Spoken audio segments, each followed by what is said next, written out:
In this video, I will be showing you how to find trending music on YouTube Shorts. All you have to do is to go to YouTube application. Make sure that you're logged into your YouTube account. So once you are here, you can see this plus button here. Tap this one or click this one and then click create a short. And now as you can see above, there is add sound. So you have to tap that one.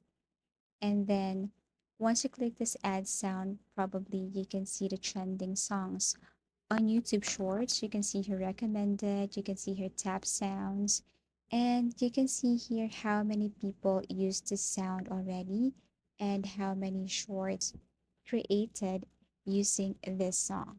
So all you have to do is to tap any sounds here, and then after that just import any videos or photos from your gallery, or you can just record a video.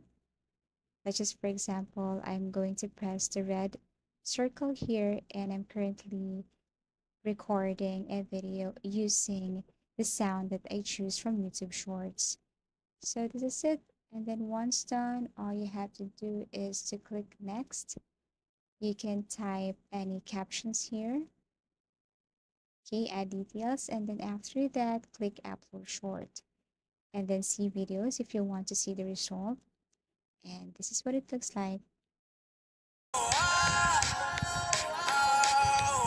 Thank you for watching and see you in our next videos.